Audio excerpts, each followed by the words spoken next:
Welcome to True Echo, where real voices rise, and untold stories come to life. In today's powerful episode, we bring you the incredible journey of Maya Carter, a young black girl mocked for speaking the truth, silenced by bias, and nearly broken by ridicule. But when her father, a quiet man with one of the highest clearances at the Pentagon, walks through her classroom door, everything changes. What begins as humiliation in front of her peers explodes into a national reckoning about truth, privilege, and what it really means to belong. Stay with us, you won't believe how this story unfolds. The sharp clang of Jefferson Academy's iron gates rang in Maya Carter's ears as she stepped through them that morning, her breath caught somewhere between her chest and her throat. The walkway, flanked by manicured hedges and lined with gleaming black escalades and custom license plates, looked more like the red carpet to a private gala than the entrance to a school. Her father's beat-up sedan had already vanished down the road, leaving her alone in this world of polished blazers and subtle sneers. Her dark curls were neatly pinned back, uniform crisply ironed, shoes shining, but no matter how perfect she looked on the outside, the ache inside never left. Every day, Maya played the same role, the polite, diligent student who said, "Yes, ma'am," and "Thank you, sir," who laughed softly when required and spoke only when called on. But under the Jefferson crest on her blazer, her heart pounded with the truth, that no matter how well she played their game, to them, she would always be an outsider. As she approached her locker, she heard it, a familiar snicker from Tyler Grayson and his circle of entitled clones, the sons of governors, lobbyists, and luxury real estate developers. "Hey, Carter," Tyler called, smirking. "What's it like living in the White House janitor's closet?" More laughter followed. Maya kept walking, jaw tight, eyes ahead. She knew better than to give them the satisfaction of a reaction. But today was different. Today was the beginning of the Family Legacy Week, a Jefferson tradition where each student presented their parents' career to the class. Maya had stayed up late last night, crafting note cards and practicing her speech in front of the bathroom mirror. Her voice had shaken then, but her pride never faltered. She was going to tell them the truth. She was going to tell them about her father, Jonathan Carter, the man they had mocked in whispers and eye rolls, the man they thought pushed mop buckets for the government. She was going to tell them he worked at the Pentagon. Not cleaning it, protecting it. In homeroom, her only friend, Isla, gave her a tight, supportive smile. "You got this," she whispered. Maya smiled back, but her stomach twisted into knots as she looked toward the front of the room. Miss Anderson stood tall, her blonde hair immaculate as always, voice smooth as silk and twice as cold. She tapped her tablet. "Alphabetical order," she announced. "Carter, you're up first." A hush fell over the class. Maya's legs felt like concrete. She rose slowly, index cards clutched in her trembling hands, and walked to the front of the room, the silence echoing louder than any insult. She took a breath. "My name is Maya Carter. Today, I'll be talking about my father's job. He works at the Pentagon." A snort erupted from the back, Tyler again. "Pentagon? Sure he does." Laughter rippled through the room. "What, does he hand out pens in the lobby?" another voice joked. Maya's throat clenched. She tried to speak again, but her voice faltered under the weight of their ridicule. Then came the worst of it, not from her classmates, but from Miss Anderson herself. The teacher raised a brow and said with mock surprise, "Oh. The Pentagon, dear. What, is he the Secretary of Defense?" More laughter. Maya felt like she was shrinking. The room blurred. Her note cards slipped slightly in her grip. "No," she said, voice barely above a whisper. "He works in Pentagon security. He really does." Miss Anderson crossed her arms. "Well," she said with a thin smile, "maybe next time we'll focus on facts, not fairy tales." The final blow. Maya stood there, her cheeks burning, her pride shredded, feeling like the whole world was laughing. Her story, her truth, had been turned into a joke. By the time she returned to her seat, Only Isla's hand on hers kept her from bursting into tears. That afternoon, the mockery continued in the hallways. "Tell us another Pentagon story, Carter," one kid shouted, holding a mop like a prop. Maya lowered her eyes. Isla, beside her, tried to fend them off, but the damage had been done. Even the students who usually ignored her now turned their heads to whisper or laugh. She was the girl who lied. The girl with the imaginary dad. By the time Maya got home, she could barely fake a smile. She dropped her backpack by the door, trudged to the kitchen, and found her father at the table, reading classified reports on his secure tablet, still in his collared Pentagon-issued shirt. The kitchen smelled like roasted chicken and mint tea, the smells of home, but Maya couldn't eat. Couldn't speak. She sat down, and for a while, there was silence. Jonathan looked up. His smile faded. "Maya." She didn't look at him. "They laughed at me today. Because of you." He paused. "What happened?" Her voice cracked. "I told them you worked at the Pentagon. And they all said I was lying. Even Miss Anderson." Jonathan's eyes narrowed. Slowly, he closed his tablet and reached across the table for her hand. "I'm sorry you had to go through that," he said gently. "But you were telling the truth. And I'm proud of you for standing in it."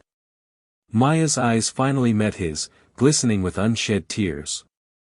"Then prove it. Come to school next week. For Parents' Day. Let them see." Jonathan hesitated. For the first time, Maya saw something flicker in his eyes, concern. Not for himself, but something deeper, something more dangerous. "I can't just walk into your school, Maya," he said, voice careful. "There are security reasons." "Why?" she asked. "Are you ashamed of me?" "No," he said at once. "I'm protecting you. There are people who watch me. Who watch us. Not all of them are kind. My job, it doesn't just stay at the Pentagon." Maya's tears began to fall. "Then they win. Tyler wins. Miss Anderson wins. If you don't come, they'll always think I was lying." Jonathan closed his eyes for a long moment, then finally opened them with a quiet resolve. "Then maybe," he said softly, "it's time I stopped hiding." The following morning, Jefferson Academy looked the same, its colonial facade grand and unyielding, its iron gates pristine and guarded. But inside Maya Carter, something had shifted. For the first time in days, she walked with a trace of something she hadn't felt in a long while, hope. Her father's words the night before echoed in her chest like a steady heartbeat, "Maybe it's time I stopped hiding." Still, a cloud of unease followed her like a shadow. What if her father couldn't make it? What if something changed, or worse, what if Miss Anderson found a way to humiliate her again? As she approached the lockers, the jeers resumed. "Hey Maya, think your dad's gonna helicopter in next week?" Tyler sneered. "Maybe he'll parachute in with the mop bucket brigade." His friends doubled over in laughter, but Maya only offered a glance, calm and unreadable. She walked past them, clutching her books tighter. Isla was waiting near the classroom. "Are you okay?" Maya nodded slowly. "He said he'd come." Her friend's eyes widened. "He really said that?" "Yes. I don't know how, but he said it's time they knew the truth." Inside room 112, Miss Anderson was already at her desk, typing something onto her tablet, her posture as poised and icy as always. She looked up just as Maya entered, her smile tight, eyes unreadable. The class settled quickly, students filing in with the chaotic energy of those who believed the world belonged to them. Only Maya and Isla carried the quiet knowledge that things might finally change. Anderson stood, clearing her throat. "Before we begin, I wanted to remind you all about next week's Parents' Day presentation. Each of you should be prepared to introduce your parent and explain what they do professionally. We'll celebrate the people who shaped you into the promising young individuals you are." Then, she turned her gaze directly to Maya. "And, Miss Carter. I trust you'll be bringing someone this time." The room chuckled. Maya's stomach clenched, but she didn't look away.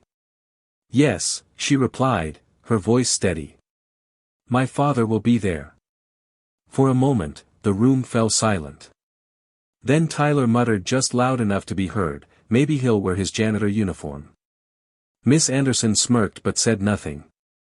The days that followed passed like a storm building on the horizon.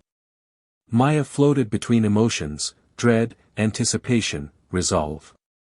At night, her father was different too. He worked longer hours, speaking in hushed tones into his secure phone line, his briefcase never far. She noticed more black SUVs parked near their street, men in dark suits lingering near corners, pretending to be joggers or postal workers. Then one night, Maya couldn't sleep. She walked down the hall toward her father's office. His door was ajar. Inside, the glow of his monitors painted his face in sharp blue light. He didn't see her. His brow was furrowed as he scanned what looked like a map of the school, a blinking red dot labeled Jefferson Academy, Security Breach Simulation. Beside it were files, staff rosters, internal surveillance reports, and a digital dossier on one name in particular, Anderson, Elaine. Maya's breath caught. Her father wasn't just preparing to show up. He was investigating. He knew something wasn't right. She stepped back silently, her thoughts racing. Why her school? Why Miss Anderson? Why now? That weekend, while others enjoyed manicured lawns and country club brunches, Maya and Jonathan stayed home, quiet and focused. On Sunday morning, he handed her a sheet of paper, a printout of her presentation, now polished and professional. "I thought this version might help you prepare for when I speak," he said. "I'll be giving a short address afterward. We'll make it count." She looked up at him. "Are you nervous?" Jonathan paused. "No. But I am alert." On Monday, news broke that shocked the Capitol. A foreign cyber intrusion attempt had been detected at several elite schools across the region. Government officials hadn't released names, but Maya felt the chill of recognition. The story stayed quiet. Local news barely covered it. But her father said little, and the black SUVs grew more frequent. Then came the day of the parents' presentation. The school was abuzz. SUVs, luxury sedans, and chauffeured town cars lined the curb. Laughter and light chatter echoed across the courtyard. Men in designer suits shook hands, women in silk dresses sipped coffee from gold-rimmed paper cups. Legacy parents exchanged polite nods like seasoned politicians.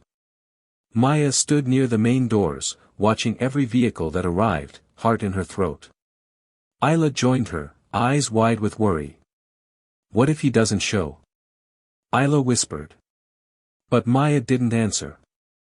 Because just then, a matte black SUV pulled up to the curb. The driver stepped out, suit pressed, earpiece in place, and opened the back door.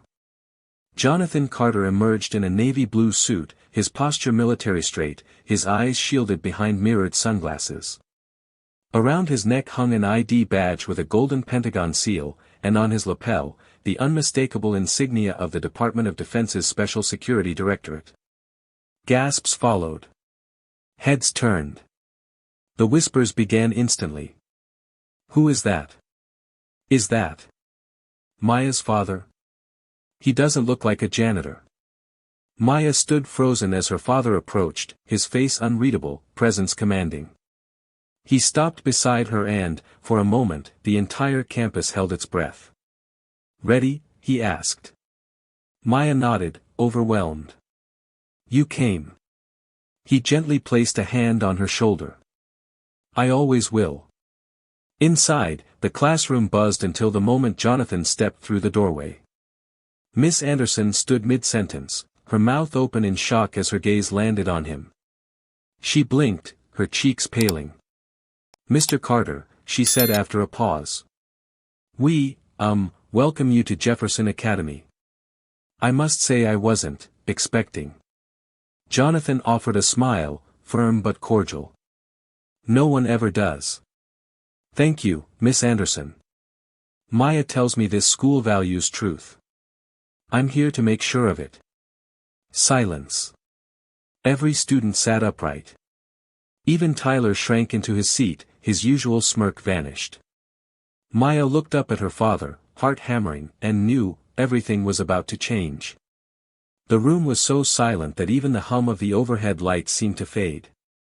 Miss Anderson stood stiffly at the front of the class, her hands clasped tightly in front of her, knuckles pale. She looked like someone trying to recover composure, but it was too late. The carefully constructed hierarchy of Jefferson Academy had just been shaken. Jonathan Carter didn't move like the other parents. He didn't glance nervously around or seek approval. He moved with calm authority, as though every step was measured, every breath part of a mission. The gleam of his Pentagon badge caught the overhead lights and seemed to glint like a warning flare. Miss Anderson swallowed, then forced a smile. Please, Mr. Carter. Have a seat. We were just about to begin with the first student-parent presentation. Jonathan nodded politely and took the seat next to Maya, who sat upright, back straight, hands folded neatly over her presentation note cards. She glanced at him and saw the slight smirk in his expression, a flicker of warmth and reassurance. Let's resume, Miss Anderson said quickly, recovering what little control she had left. Maya, since you were first alphabetically, perhaps you and your father would like to start. A hush fell across the room again. This was it. The moment everyone had been waiting for, not out of respect, but out of curiosity, even skepticism. Would Maya lie again? Would this mysterious man stand up and reveal himself to be just a clever janitor with a badge? Maya stood, her knees only trembling a little now, and began. My name is Maya Carter. And this is my father, Jonathan Carter. She looked around the room, saw the eyes that once mocked her now watching her in awe, confusion, even embarrassment. My dad works in a highly classified division at the Pentagon. For most of my life, I didn't even know exactly what he did. All I knew was that he was protecting people, our country, our family. I was proud of him. But when I tried to share that here, I was laughed at. Her voice shook slightly, but she steadied it with a breath. I told the truth. And for that, I was called a liar. The students shifted uncomfortably. Tyler ducked his head. Even Miss Anderson glanced at the floor for a moment. But today, my dad is here. And I hope you'll see now that just because someone looks different, or comes from a different place, or isn't born into wealth, doesn't mean they don't belong. I belong here. And so does my story. She turned to her father and nodded. Jonathan stood, slow and steady. The air in the room grew tighter. I can't tell you the exact nature of my work, he began, voice deep and unwavering. Much of what I do is under classified clearance. But I can tell you this, national security is not just about intelligence. It's about vigilance. It's about seeing the signs before they become threats. He glanced meaningfully at Miss Anderson. And the most dangerous threats, he continued, aren't always foreign. Sometimes they're the small assumptions we carry in our own minds. The ones that tell us someone doesn't belong because of how they look or where they come from. Those assumptions create blind spots. And blind spots are how real enemies slip through. No one spoke. Every day, I oversee systems that track threats to this nation, digital, physical, ideological. And I've seen what happens when institutions, even schools, let bias go unchecked. You might think it's harmless to laugh at a student for telling the truth. But that laughter silences voices. It tells people to stay quiet, even when what they have to say could change the world. He stepped back and placed a hand on Maya's shoulder. This girl is braver than most adults I know. She stood up here with the truth when no one would believe her. And that is exactly the kind of courage we need more of in this country. The room broke into scattered applause, first from Isla, then from a few students, and finally, some parents. Even Principal Hayes, who had entered silently during the speech and now stood at the back of the classroom, was nodding with solemn approval. Miss Anderson tried to regain control. "Well, Mr. Carter, thank you for your remarks. That was enlightening." Jonathan turned slightly. "Before I take my seat," he said calmly, "I would like to speak with you privately after the session, Miss Anderson. I've reviewed some of the school's communication records. There are concerns." Her smile faltered. "Of course," she said quickly. "Anything you need." The rest of the day passed in a strange haze. Students no longer whispered around Maya, they stared. Not with ridicule, but with stunned respect. Even Tyler gave her a wide berth. During the lunch break, Isla leaned over. "You blew them away." "He did. That was incredible." Maya smiled softly. "He's not just my dad. He's more than I ever understood." But something still stirred at the back of Maya's mind. The glance her father had shared with Miss Anderson. The mention of concerns. The documents on his screen that night. What had he really come here to do? That question gnawed at her as the day wore on.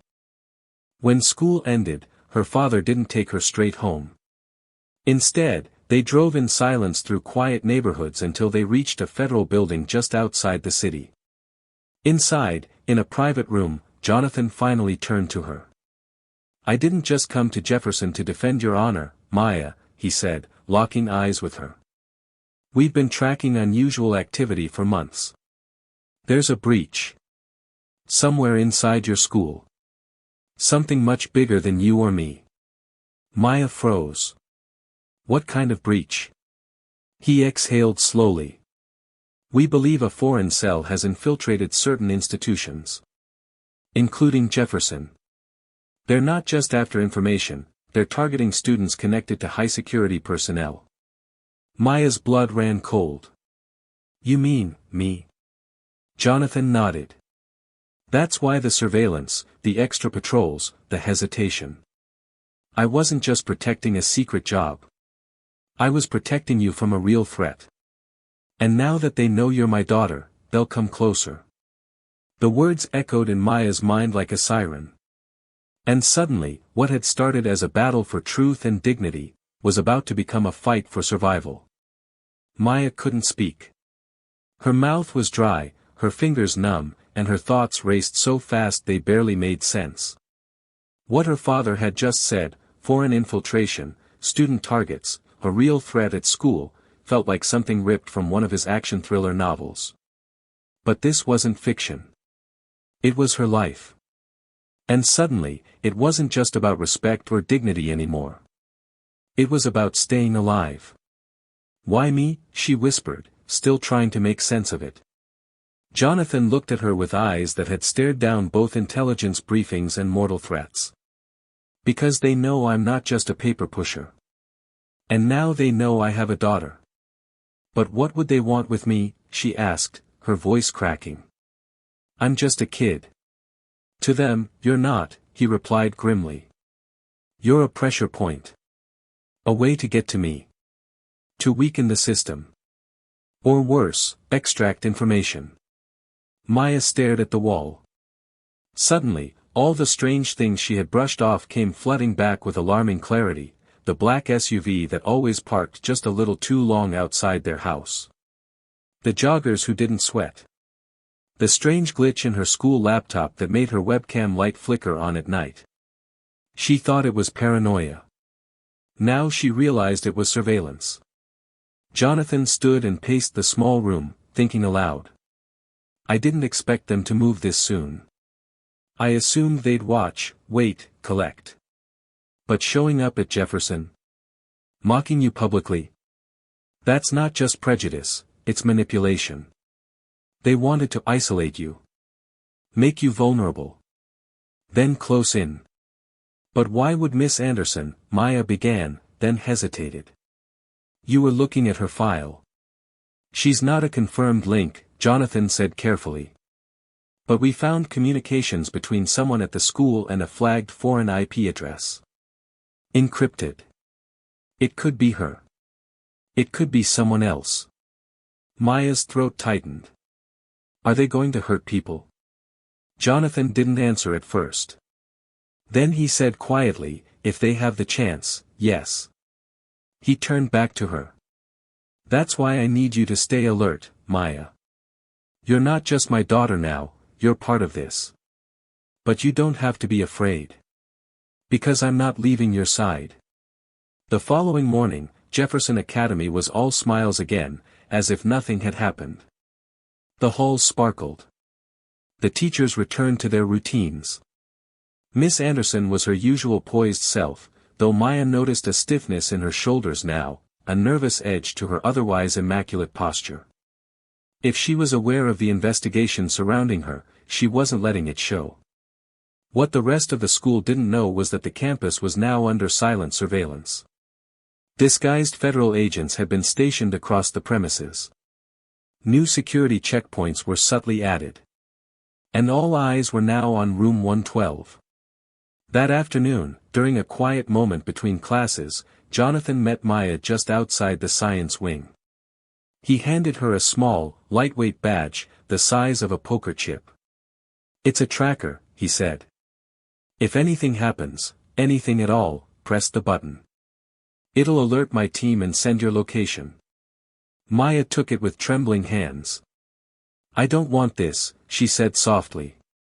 I just wanted people to respect the truth. I know, Jonathan replied. But the truth has consequences. Especially when it threatens people who benefit from the lie. She nodded slowly. I'm scared. He leaned in close and whispered, good. That means you'll be careful. But don't let fear decide what you do next. Let your strength do that. Later that week, Jefferson's Parents' Day resumed with full fanfare. Politicians and diplomats packed the auditorium. A senator gave a speech about legacy and tradition. A tech billionaire talked about innovation. No one knew that under their very feet, a team of FBI agents had uncovered tampered wires, encrypted transmitters, and surveillance bugs inside the school's central server room. They found the most chilling one embedded in the auditorium stage camera, aimed not at the audience, but at the student seating rows. The target, children of government officials. Among them, Maya Carter. Jonathan stood at the back of the auditorium, in formal dress uniform this time, eyes sharp, ears tuned to every whisper over his earpiece. Confirm signal. Source near maintenance wing, came the voice of Agent Ramirez. Possible operative in civilian disguise moving toward West Hallway. Jonathan responded with a simple, copy. Keep eyes on Maya. Just then, Principal Hayes took the stage. And now, to speak about the future of Jefferson Academy, I'd like to welcome a parent who has taught us all an invaluable lesson about courage and honesty. Mr. Jonathan Carter. The room erupted in applause, but Maya sat frozen. She hadn't been told he was going to speak again. Jonathan walked with calm authority to the center of the stage, the Pentagon seal gleaming under the spotlight. The applause slowly faded into a taut silence. I was honored to speak here earlier this week, he began. And I spoke about truth. About respect. But now, I need to speak to you as more than a parent. A ripple of tension moved through the room. I speak to you as a man tasked with protecting this nation. And today, I need to inform you that this institution has been compromised. There is a threat inside this school, one that puts every student, parent, and teacher at risk. Gasps broke out. The principal stood up, confused and pale. This is not a drill, Jonathan said, voice sharp. All exits will be secured. Remain seated and calm. Screams followed as the emergency sirens wailed across the campus. Security agents flooded in. Teachers shouted. Students panicked.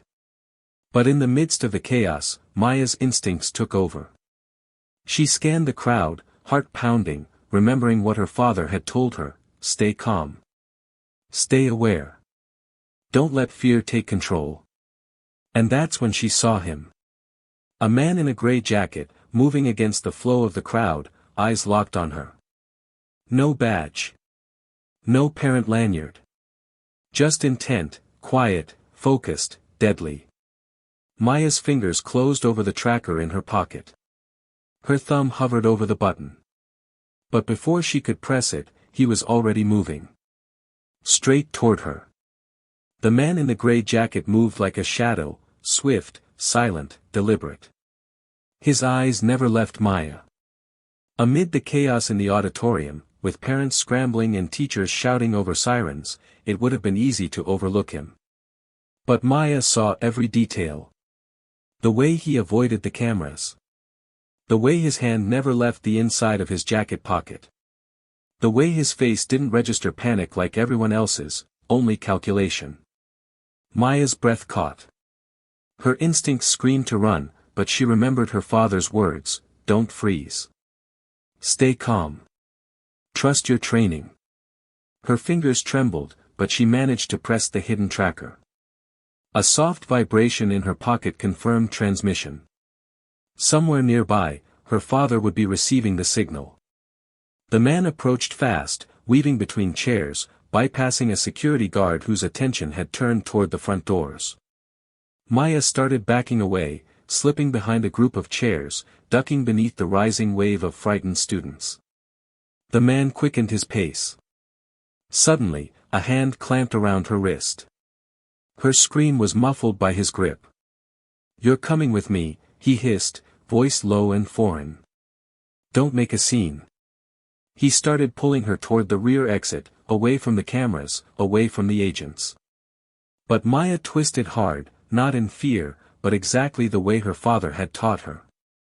She jammed her elbow backward into his ribs and screamed, "Now!" From the side door, Jonathan burst in like a bullet. Behind him, Agent Ramirez and 2 FBI operatives in tactical gear closed in with weapons drawn. "FBI! Hands in the air!" Ramirez shouted. The man released Maya instantly and yanked something from his pocket, a blade. The silver flashed under the emergency lights. Jonathan was already moving. In a single fluid motion, he tackled the man from the side, knocking the knife from his grip. They struggled, hard and fast, but Jonathan's training won out. He twisted the attacker's arm behind his back and shoved him to the floor, pinning him down with a knee. Within seconds, the agents had him cuffed, yanked upright, and dragged out of the auditorium. Maya collapsed into her father's arms, shaking. "You okay?" Jonathan whispered, scanning her face for injuries. She nodded through tears. "I remembered what you said. I hit him. I pressed the tracker." Jonathan's eyes shimmered with pride. "That's my girl." By now, the auditorium was in stunned silence. Parents stood frozen. Teachers hovered in corners. And at the front of the stage, Principal Hayes looked like he had aged 10 years in 10 minutes. Miss Anderson, pale and speechless, stood at the far wall, clutching a chair to stay upright. The microphone buzzed, still live. Jonathan stepped back to the podium, breath even, voice clear. "For those who still don't understand," he said, addressing the stunned crowd, "this was a planned extraction. A foreign operative attempted to abduct my daughter, and possibly others, in an effort to breach national intelligence networks." Gasps echoed across the room. "You were not just at a school event," he continued. "You were in the middle of a covert operation. And had it not been for Maya's composure and quick action, this attempt might have succeeded." He looked down at her and placed a hand on her shoulder. "This is the girl you laughed at. The one you doubted. The one your own teacher mocked. And today, she saved lives." The weight of those words rippled through the room like a tidal wave. Students looked at Maya not with pity or curiosity, but with awe. Parents murmured apologies. Even Tyler sat quietly, hands folded, eyes wet. Principal Hayes stepped forward, voice shaking. "Mr. Carter. Maya. I don't know what to say except, thank you. Thank you both." Then, slowly, something remarkable happened. One by one, students rose from their seats. Some clapped. Some cried. All stood in unified recognition of the truth. And at last, Maya, once invisible, stood taller than any of them. Outside, the press had already gathered. Police had cordoned off the school. Black SUVs lined the block. Helicopters hovered overhead. Jonathan and Maya were escorted to a secure area inside the building. There, in a quiet conference room, they were debriefed by senior federal officials.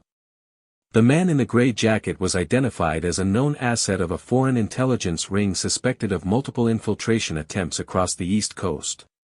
His mission had one primary objective: leverage Maya Carter. Jonathan sat beside his daughter, hands clasped, jaw tight. "It's over. For now." Maya looked up at him. "Did you know this would happen?" He nodded once. "I hoped it wouldn't.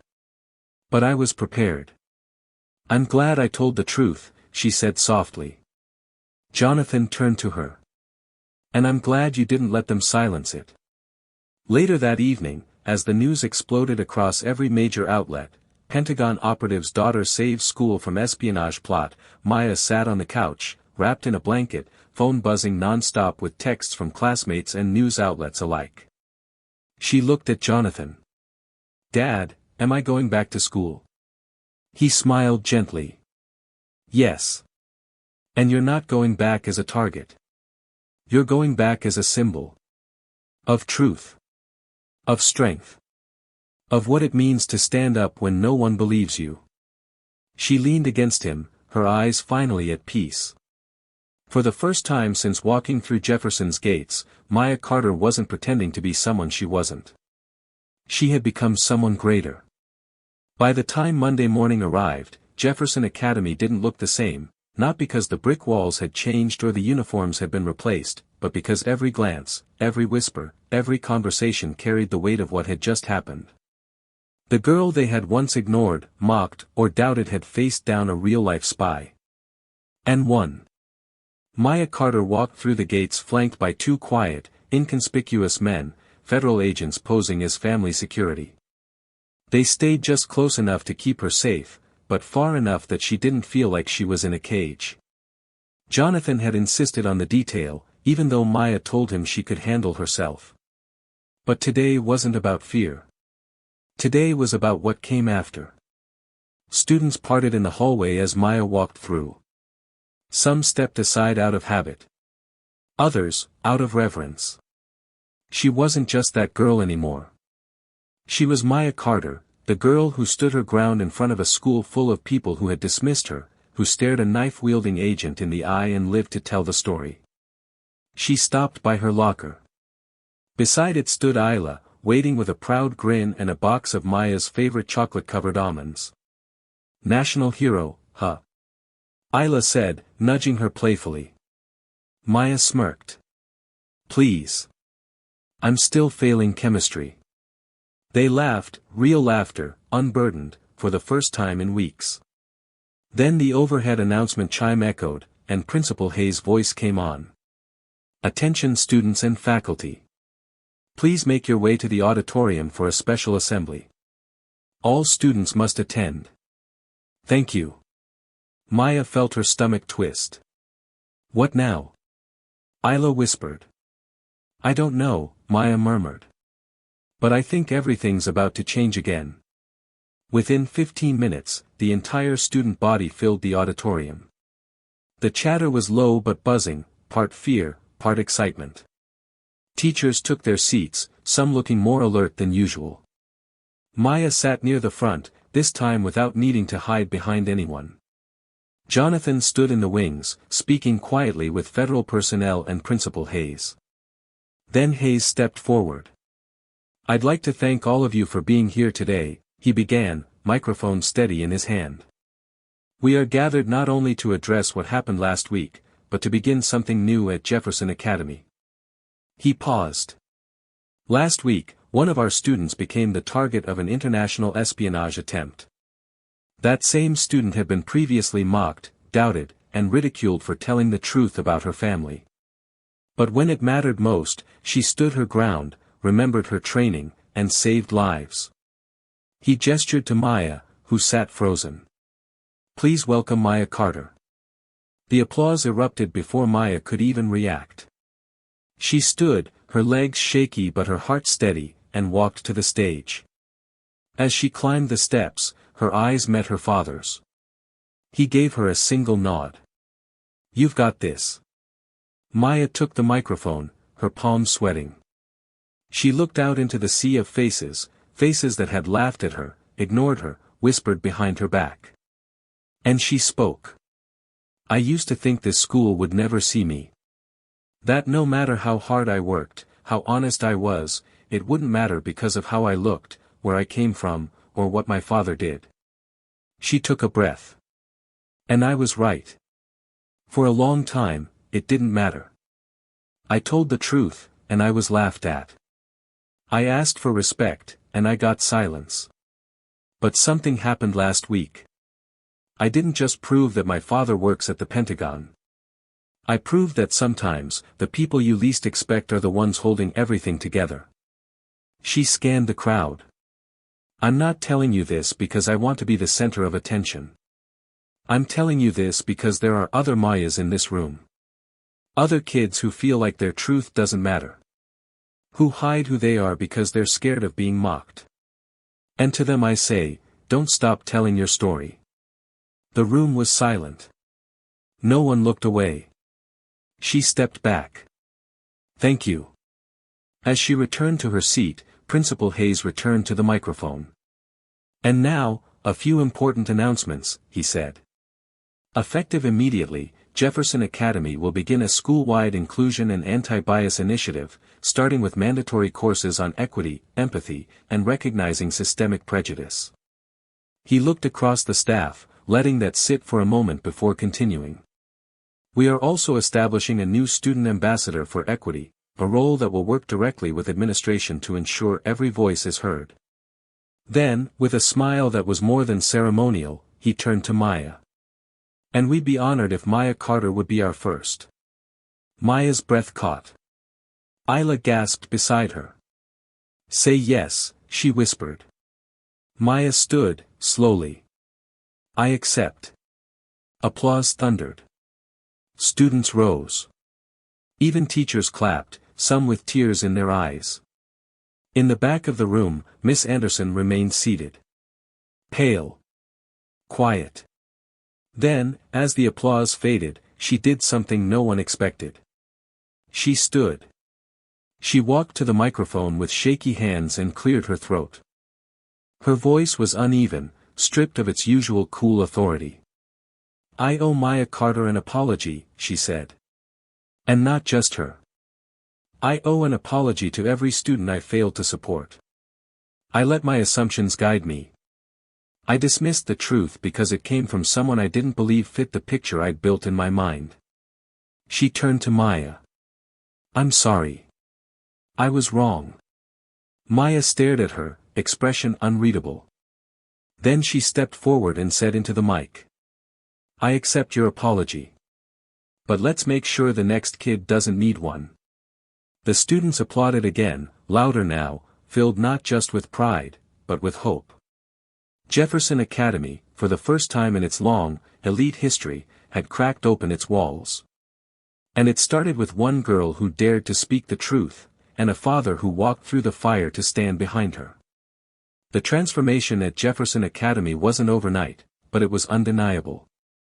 In the days that followed Maya's speech, the halls that once echoed with laughter at her expense now filled with conversations about change. Posters encouraging inclusion and diversity replaced the vintage oil portraits of past board members on the walls. The whispers that once mocked her name now praised her bravery.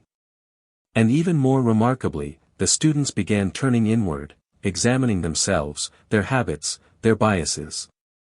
For the first time in its polished history, Jefferson Academy was doing the unthinkable, it was learning to listen. Maya's role as student ambassador wasn't symbolic. She wasn't a figurehead paraded for PR, Principal Hayes gave her real responsibilities, leading monthly forums with students and staff, reviewing classroom reports, even helping draft a new school pledge that emphasized truth, respect, and unity. Her first initiative was simple but powerful: the truth table. Once a week, students of all backgrounds could sit together at a designated table in the cafeteria and share a story, something real, something personal. The rule? No judgment, just listening. And week by week, the stories flowed. A boy who admitted he'd never spoken to anyone outside his clique shared how he'd assumed Maya was just quiet, without ever asking why. A girl from a wealthy family confessed that she envied Maya's relationship with her father. Even Tyler, the class clown turned ashamed spectator, took a seat and owned up to his part in the bullying. When it was his turn, he simply said, "I thought I was being funny. I didn't realize I was being cruel. I'm sorry, Maya. For all of it." Maya accepted his apology with the same grace she had shown to Miss Anderson. Not because it was easy, but because she knew holding on to hate only chained her to the past. She was building something bigger now. Isla stood beside her every step of the way, co-leading projects and handling logistics. Their friendship became the model students pointed to, proof that loyalty and courage, even in the face of exclusion, could spark real change. But Jefferson's reform wasn't limited to student behavior. Under scrutiny from the Department of Education and national media, the school restructured its staff evaluations. Teachers now underwent mandatory bias and cultural sensitivity training. New faculty hiring guidelines emphasized diversity. And Miss Anderson, who had faced the greatest reckoning of all, volunteered to take the first full course herself. In a private meeting with Jonathan Carter, she sat across from the man she had once mocked through his daughter, and admitted quietly, "I've learned more from Maya in a week than I did in 2 decades of teaching. I'd like to help fix what I broke." Jonathan offered a firm nod.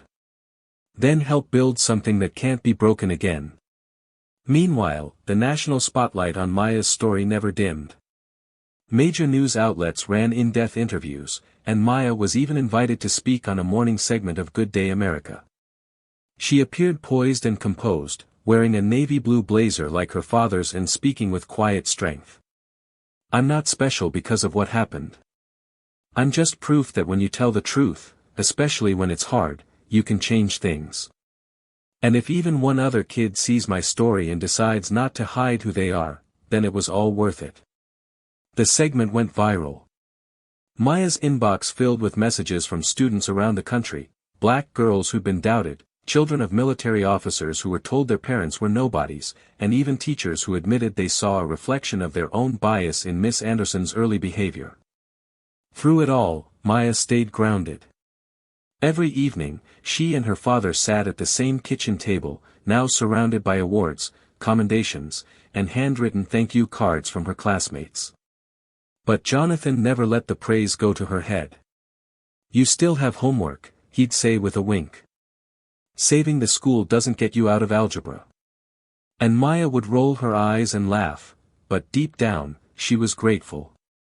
Grateful that he never let her forget who she was beneath the attention. One crisp afternoon as fall turned the trees outside Jefferson a brilliant red and gold, the school held a dedication ceremony. A plaque was unveiled in the main hallway, inscribed with a simple message. "In honor of Maya Carter, for her truth, her courage, and the lesson she gave us all, never underestimate the power of a single voice."